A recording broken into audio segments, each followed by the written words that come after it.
There's a lot of wonder and confusion when it comes down to the power of Requiem, and I'm not surprised. It's easy to mess up this concept when we only have so much to go off of, but I do think that there is a lot to consider. Or well, I guess I have what I want to be considered. I'm going to address what we have to work with, and side by side I want to show you my interpretations for how this gets.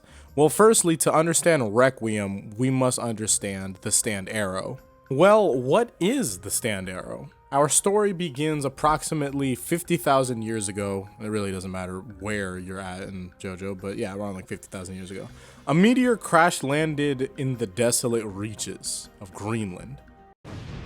There lied a dormant threat unlike anything encountered on Earth.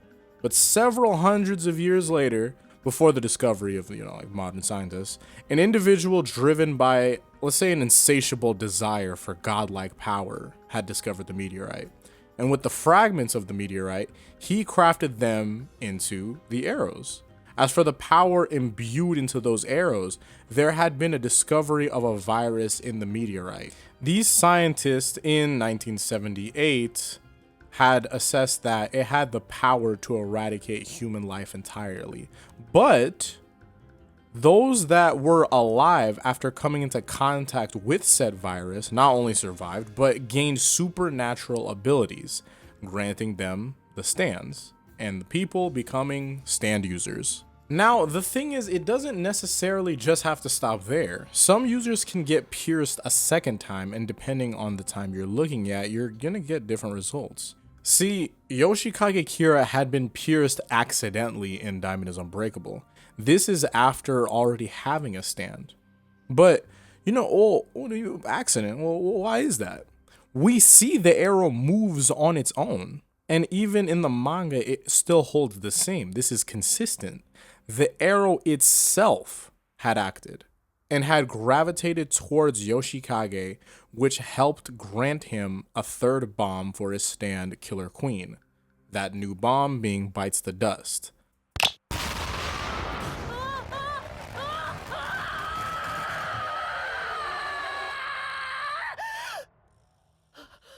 A new ability. Not only should we consider what it takes for someone to become a stand user, but doubling up on why would the arrow choose someone? But that's for later. Kira got an additional thing added to his stand, and this had been with the standard stand arrow. Now, when's the next time we see someone pierced with the standard stand arrow? In Golden Wind, Black Sabbath is forcibly piercing people with the arrow, first an old man, and then Giorno. But the old man didn't get a stand, and Giorno didn't get any additions to his abilities. Well, what exactly happened here? The simple answer is that it didn't work. But we have to take it further. Why didn't it work? One of the requirements to obtain a stand is to have a good enough fighting spirit, in a sense. Jotaro's mom, Holly, was a more gentle soul, so her obtaining a stand through the means of bloodline had been killing her. The same happened to Josuke and Giorno, so it's possible that, Mario, this guy, had been a more gentle man in his later years. So it'd be, I guess, too late for him to get a stand, right? That makes sense. Yeah, okay. But Giorno, on the other hand, Giorno has a stand. It getting pierced didn't do anything to him besides cause pain and wound him. Let's retain these facts, all right? The arrow had gone to Kira of its own volition, but Giorno didn't get anything from this. From this, I would assess that Giorno, at this current point in the story, isn't worthy of the arrow. We know that the arrow works. Others have taken Pulpo's test and came back with a stand. Bruno, Mista, Fugo in the anime, Narancia, and Abakio. We know that they have all been pierced by Pulpo and have received a stand. Giorno isn't worthy of the arrow for whatever reason we can think of. It could be leaning in the sort of fate aspect where Giorno at this point isn't worthy because of something, or the arrow truly bases it on your character and is waiting for that prime moment of development. Kira, while scared, had carried out one of the worst things he could have done with his plans by killing Hayato. We know that he's a villain, but he's also determined in keeping his quiet life together by any means possible. His strong evil determination is probably recognized as just sheer determination, as why would an arrow discriminate on the differences between good and evil in this case? Evil people get stands all the time. They really do. That's our antagonist. Like, those are our minor antagonists, so be it. So it's probably based on that resolve to continue what you feel you must do for your goals. This determination. This isn't directly said in the context of Giorno versus Black Sabbath, but I don't think Araki necessarily needs to outright tell us why this thing happened, as these are fairly easy context clues. Giorno Giovanna is a completely different person by the end of Golden Wind, who has resolve that, let's say, rivals the boss at least. And if the arrow does happen to gravitate towards those with the strongest of resolve, it would contextually validate our points here. I believe giving potential context for this event will further assist in our analysis of how the arrow worked in the later part of Golden Wind. Now, in that later part, a re-piercing happens, but it happens with the arrow with the beetle design. Visually, this is not the same arrow as any other arrow. And it's not a design flaw either, because there are multiple portrayals of the regular stand arrow. The beetle ones are clearly different. We know that, at least. While characters address the different arrow, not much is really worked with besides the fact that they are similar. But here's my thing, right? When it comes down to JoJo's structure and Araki as an artist and storyteller, nothing is really done for just no reason. But the key isn't in just the design of the arrow, it's potentially in Gold Experience itself. Because why would Araki choose a beetle for the design of the arrow? We see that there's a trend more so with beetles and beetle-like insects throughout JoJo, but what's Araki's connection to it? Now, beetles are featured largely in Japanese culture, as they can be symbols of strength, admiration, and good luck. But to Araki, he knows a bit more differently because he's had to study. And in his description of Gold Experience in JoJo Veller, he said, "I had the concept of the Egyptian symbol of life, the scarab, and the ladybug is also a beetle." In his experience of Egyptian research that he's had to do, for part 3, he's familiar with the concept of the symbol of the beetle. I use this information in my video about the phrases required to start up, the road of heaven, in which Pucci says, I guess Araki's also writing this too, says 4 times rhinoceros beetle, which falls in line with what the beetle is supposed to symbolize. The beetle is a symbol of not only evolution, but resurrection too. The 4 times mentioned connect over because the 4 times being birth, life, death, and rebirth, effectively continuing the cycle. And in the context of Golden Wind, we have a phenomenal timeline of events, and alongside that, we have a reason to believe that Giorno is retaining this newfound stand that he does receive. The beetle arrow, a symbol of true evolution. Giorno and his stand Gold Experience currently are at the stage of living. It's Giorno living with his stand. But when pierced with the arrow, it had appeared that Giorno and Gold Experience had died. And that had been the symbolic death of Gold Experience. The one required to create something new entirely. Gold Experience Requiem. The rebirth from death, a symbol of evolution, and the completed Requiem. But hold it, also, what do I mean by completed Requiem? Well, Chariot Requiem's berserk behavior and the origins of Requiem run hand in hand. Araki had gotten inspiration of Requiem from the case of Mozart, who had originally started his music composition, Requiem, but due to his diminishing health, he had died before the work had been done. Chariot Requiem had come to be this unfinished stand due to the fact that Polnareff had been in a near-death state when he had used the arrow on himself. It inherited Polnareff's will to protect the arrow from everyone at all costs, but wanders without thought. A requiem is an ode to the dead, and the dead cannot continue the work that the living can, it's up to not only life itself, but the rebirth of life that will help continue this work, continue this ode to not only the dead, but the process of it, the living itself. And I know what JoJo's Bizarre Adventure is about, because Araki tells you. It's a sheer ode to living, and Araki's use of Requiem is one of the most powerful statements to be made in modern manga about this.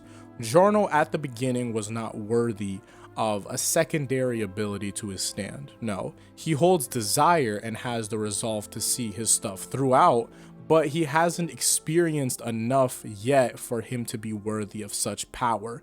But it's here in the end of Golden Wind where we have Giorno, powered by the strength of the fallen and directed by the weary reminders of the past to look out for the dangers of the present and future. He meets the most clear symbol of power and evolution and holds it high, a glorious statement of respect to the power of the almighty arrow. This arrow is meant to be the lens where we marvel the path of destiny. He pierces himself and he sheds his original form of his body and who he was to show us his evolution and who he is. The beetle arrow is not only a stand arrow, I think it's the stand arrow. I think this is an arrow that should go unrivaled, as in the cases where we see it used matter drastically more than the cases where we see the regular stand arrow. It's a symbol of evolution, and had it come into contact with anyone not worthy or hasn't developed enough into a worthy person, it would fail. Polnareff had been worthy. He had solved all of his original issues that plagued his character, and he still carried on resolve to see that Diavolo is fully stopped. Why we see that arrow accepted him but didn't work out is purely because while his mind had been sharp and powerful and his will had been stronger than ever, his body wasn't there due to the damage that he received. Yo, quick checkpoint here. I want to make the people kind of confused. So for those that are like not completely locked in, yo, comment stuff about your favorite Pokemon in the comments just cause. Like, it doesn't matter. Just go ahead, do so. Giorno had met all the requirements of the arrow and had progressed into another being entirely. And further adding on, why nullification? Why revert to zero? Why did Giorno get this new ability? This is purely due to the duality between Giorno and Diavolo. I pulled this from a different video that I also had. I don't think it's enough to say that Giorno got the right ability that he needed, and I don't believe that that was the thematic reasoning behind it. Diavolo cuts corners. Diavolo will do whatever is necessary besides live. He's lived a life of crime and evil because evil had just been the easier way up. And with the stand that he received, it epitomizes that. His power is not to just erase, but to essentially skip to the results. Diavolo isn't the type to work through something, and he doesn't have the type of power and control that a character like Dio would have that gives reason for as to why he would have such a powerful hold on an immutable concept like time. And Giorno isn't that.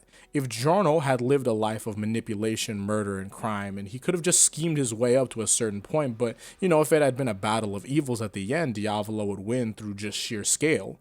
Giorno lives life, and not just that, he lives a good life. He lives a nice life. Yes, he scams here and there, yeah, sure, of course. But mostly everything he does is for the greater good of the youth and even the people to an extent. Giorno sees things through and sees them to the end. He allows himself to feel what Diavolo won't. He grieves. He understands where he's wrong. He uses teamwork. He has friends. He's able to put himself to the side to prioritize others. He's the opposite of someone like Diavolo. So contextualize Gold Experience Requiem against Diavolo. Diavolo, you have always gone straight to the end. You haven't lived it. You cut corners, and I had enough. You're not only never going to reach the end, but due to your inability to progress in a linear fashion to yourself and to help others, this will be your hell. Diavolo had skipped from step 1 to 10. He can't do anything besides that. But slow it down. I just dissed you. Diavolo had skipped from step 1 to 10 and he can't do anything besides that. Giorno makes that a law. You're right. you can't do anything besides that. And yes, I'm right to say he essentially removes his ability to do so. But this ability hinges on the fact that Diavolo is this type of person. This is truly for him. Now, Giorno's power as a person is to live and see it through. The poetry of the design philosophy of not only Gold Experience Requiem, but this Requiem arrow signifies that. This is within the context of Golden Wind, but another beetle arrow makes an appearance in Stone Ocean. After the loss of his sister Perla and what he believed to also be the death of Weather Report, Enrico Pucci is filled with regret and remorse, guilt, the whole damn thing. But then there would be this spiritual type of connection with Dio, in which Dio asks him about his belief in gravity and the fact that he believes that they didn't just meet for no reason. And it's possible that with his research, Dio truly does have a better understanding of fate than we could comprehend, but Pucci doesn't get re-pierced. Instead, he does just reach new evolutions in terms of stands with his heaven planned. And I do think that the beetle arrow had been used here purposefully to truly hit home on the fact that this is another theme of an evolution of character. And also, I guess, well, this is an off-script sense if we think about it, because we have, you know, the life of Weather Report, we have the death of Weather Report, but then the rebirth of Weather Report, in quotes, you know, as Emporio. And I didn't have this script that I just thought about that just now, but that's actually really crazy. That I'm adding that in. That's a part of that's a good point. Well, putting that to the side, I don't have the evidence to tell you that the beetle arrow just makes stronger stands than others. That's not my intention. I want to get across that the beetle arrow is most likely intended to be this symbol of both higher evolution, you know, if you so happen to meet the requirements of the arrows, and if you did get re-pierced, you should obtain an ability that does drastically differ from the majority of stands, and also would matter more / be more powerful than something like Killer Queen's Bites the Dust. And remember my mention of Pucci's phrases required for the Heaven Plan? Well, again, that's not only 4 times mention of Rhinoceros Beetle, not only to just symbolize the cycle of life and rebirth, but this would be the case with Pucci with no stand. We have the regular, then Whitesnake, then Sea Moon, and Maiden Heaven. That's 4.